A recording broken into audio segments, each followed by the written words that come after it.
இந்த படத்தில் வாய்ப்பு கொடுத்த ப்ரொடியூசர்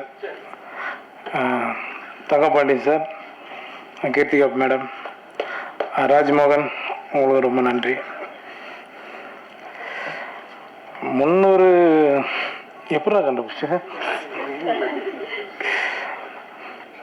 இது நமக்கு பத்தாது. நடிகராக இருந்துட்டா நமக்கு நம்மளே ஒரு நம்பர் போட்டு நம்மளே இதை பெருமைப்படுத்துறத விட காலம் கடைசி காலகட்டத்தில் சொல்லணும். நாகேஷ் சார், மனோரமா, நான் நகைச்சுவை நடிகர்னு சொல்கிறேன், எல்லோரும் சேர்த்து தான் சொல்கிறேன். அந்த இடம் அந்த லெவலில் நம்ம போகணுன்னு ஆசைப்பட்றேன். அவ்வளோதான். எனக்கு இது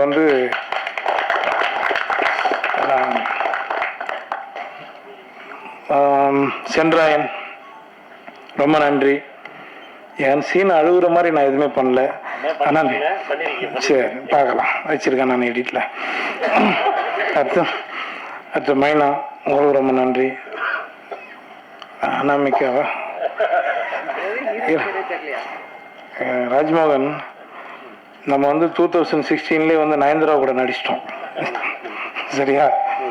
எந்த ஹீரோனி நடிக்கலாம், நம்மளை அதை பற்றி கவலை இல்லை. கதை தானே நமக்கு முக்கியம். சரிங்களா? ரொம்ப நன்றி நீங்கள் என் கூட நடித்ததுக்கு. இமான் சார் பற்றி சொல்லணும்னா, அவர் பயங்கரமாக என்ன பாராட்டினார். நான் உண்மையிலே சொல்கிறேன், அவர் எனக்கு ரொம்ப பிடிச்ச ஒரு மியூசிக் டைரக்டர். ஏன்னா நாங்கள் பிரபு சலமான் சார் படம் பண்ணிகிட்ருக்கோம். அப்போது மேம்போ படத்தில் அதிகமாக பிரபு சலமான் சார் நானும் அவரும் உங்களை பற்றி தான் சார் நிறைய பேசிகிட்டு இருப்போம். ஏன்னா அந்த அளவுக்கு உங்களை பற்றி ரொம்ப பெருமையாக சொல்லுவார். நானும் கூட பேசிகிட்டு இருக்கேன், பழகிட்டு இருக்கேன். கண்டினியூவாக எல்லா படங்கள்லையும், என்னோட லீடு படங்கள்லையும் நான் உங்ககிட்ட கொடுக்கணும்னு ஆசைப்பட்றேன் சார்.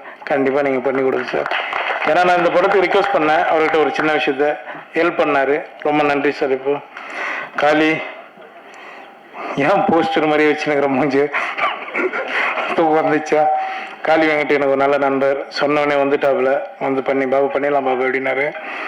அதுக்கப்புறமா அவர் படத்துலேயும் இப்போ ஒரு நண்பர் கேட்டிருக்காரு, நீங்கள் ஹீரோ பண்ணுற படத்தை. கண்டிப்பாக நான் வரும் காளி, 2 சீனாக இருந்தாலும் பண்ணி கொடுத்துட்றேன். நெத்திலான் இன்னும் எதிர்பார்த்துட்ருக்கோம். ரொம்ப நன்றி இங்கே வந்ததுக்கு, எங்கள் ஆடியோ பர்மிஷன் வந்ததுக்கு. லிரிக்ஸ் ரைட்டரு அப்புறம் நேதா சார் ரொம்ப நன்றி. Madan sir, Ramesh sir, Soundarya madam, என்னோட நண்பர் பொம்மநாயகி டைரக்டர் சார், ரொம்ப நன்றி. கேமராமேன் பிரதீப், எல்லாரும் ரொம்ப நன்றி. நான் இன்னைக்கு கொஞ்சம் இதெல்லாம் எல்லா மேடையில் கொஞ்சம் தான் பேசிட்டு இறங்கிடுவேன். சரி, கொஞ்சம் அப்படி பேசுகிறேன், கொஞ்சம் டயர்டாக இருப்பீங்க எல்லாரும். ராஜ்மோகன் எனக்கு ராஜபாட்டிலேருந்து எனக்கு நல்லா பழக்கம். கிளப் போர்டு அடிச்சுருந்தான். அதுக்கு முன்னாடி நான் அவர் அண்ணன் சுப்பிரமணிய சிவண்ணன் சொன்ன மாதிரி ஒரு ஆற்காடு பக்கத்தில் ஒரு கிராமம். அந்த கிராமத்தில் எங்கள் தாத்தாவோட பூர்வீகம். நாங்கள் பிறந்ததெல்லாம் எல்லாமே சென்னை வாசி தான். நாங்கள் எல்லாமே வெளியூர்லேருந்து வந்துட்டால் மட்டும் இங்கே வாய்ப்பு ரொம்ப கஷ்டம் கிடையாது. சென்னையில் பிறந்தவங்களுக்கு ரொம்ப கஷ்டம். நான் இந்த 24 வருஷம் அனுபவப்பட்டிருக்கேன். 2009 யோகி தான் உங்களுக்கு தெரியும். அதுக்கு முன்னாடி நான் லொல்லு சபா எல்லா சேனல்லையும் ஒர்க் பண்ணியிருக்கேன். எல்லார்கிட்டையும் ஒர்க் பண்ணியிருக்கேன். ஆர்ட் டைரக்டர்கிட்ட ஒர்க் பண்ணியிருக்கேன். நிறைய வேலை பார்த்துருக்கேன். அது என்னோட வளர்ச்சிக்கு நான் பண்ணி தான் ஆகணும். ராஜ்மோகனை பற்றி நான் சொல்லிடுறேன், அதோட சொல்லிட்டு முடிச்சுக்கலாம். என்கிட்ட ஒரு முறை கதை சொன்னான். கதை சொல்லிவிட்டு அதுக்கப்புறம் கொஞ்ச நாள் காணாமல் போயிட்டான். இப்போ நான் என்னோட ஆஃபீஸில் உட்காரும்போது ராஜ்மோகன் ஞாபகம் வந்தது எனக்கு. இவன் என்ன பண்ணுறான் அப்படின்ட்டு ஒரு நாள் ஃபோன் அடித்து கேட்டேன். ரொம்ப ஒரு 3 வருஷத்துக்கு மேடம், ஒரு 3 வருஷத்துக்குள்ள 3-4 வருஷத்துக்கு அப்புறம் நான் அவனுக்கு ஃபோன் அடித்து, என்னடா பண்ணுற அப்படின்னா, ஆனால் இது மாதிரி ஒர்க் பண்ணிகிட்ருக்கேண்ணா சினிமா கொஞ்சம் அப்படின்னு, வாடா படம் பண்ணலான்னு சொல்லி கூப்பிட்டு அதுக்கப்புறம் தான் மீட் பண்ணோம். அது அப்படி தான் இந்த படம் ஆரம்பித்தோம். சரிங்களா? இது இது மாதிரி நிறைய டைரக்டர், அசிஸ்டன்ட் டைரக்டர் எல்லாருக்குமே நான் ஹெல்ப் பண்ணுறதுக்கு ரெடியாக இருக்கேன். வாங்க, கரெக்டாக பண்ணு. சரிங்களா? எனக்கு வாய்ப்பு கொடுத்ததுக்கு ரொம்ப நன்றி. தேங்க்யூ. நடிச்சிருக்கீங்க.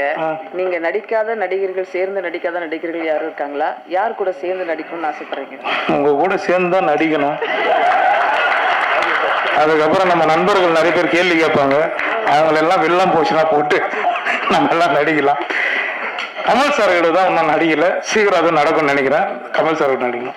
சார், இந்த 300 படங்களை நடிச்சதுக்கு உங்களோட தெய்வ பக்தியும் ஒரு காரணமா எடுத்துக்கலாமா? அது நான் தான் எடுத்துக்க முடியும். பார்க்குறேன், நீங்கள் எப்படி எடுத்துக்க முடியும்? தெய்வ பக்தின்றது எல்லாருமே எல்லா மதம் எல்லாரும் ஆளுங்களும் எல்லாரும் அவங்க கும்பிட்டுட்டு இருக்காங்க, அவ்வளோதான். நான் முருகனை வேண்டேன், எனக்கு பெரிய நம்பிக்கை இருக்குது, அதனால கடவுளை என்னை காப்பாற்றுறான், அவ்வளோதான். 300ன்றது ஒருவேளை அதிகமாக சொல்லலாம், 3000 கூட ஆகலாம்.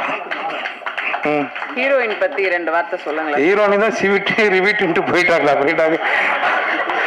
ஹீரோனிக்கு எனக்கு என்னங்க இருக்குது, நான் எந்த ஃப்ரேமில் நின்னாலும், இப்போ நான் என் தம்பி ஷான் சொன்ன மாதிரி தான், எந்த ஃப்ரேமில் நின்னாலுமே எனக்கு காமெடினா தான் முதல்ல நான் அந்த முகத்தை காட்டிடுவேன். ஏன்னா அந்த காமெடி தான் எனக்கு சோறு போட்டுனுது இன்றைக்கும். அதனால் லீடு கதைக்கு நீங்கள் யூஸ் பண்ணீங்க, காமெடினாவே என் வாழ்க்கையை நான் ஓட்டுறேன், அவ்வளோதான். சரிண்ணா மேடம், பெல் அடிக்க சொல்லட்டுமா? உங்க ரசிகர்கள் 300 படங்கள் வரைக்கும் கொண்டு வந்த உங்களோட ரசிகர்களுக்கு நீங்க என்ன சொல்லணும்னு நினைக்கிறீங்க? ரொம்ப ரொம்ப நன்றி. இது கம்மி, இன்னும் நிறைய உங்களுக்கு நான் கொடுப்பேன். ரொம்ப சந்தோஷம், நன்றிங்க எல்லாரும்.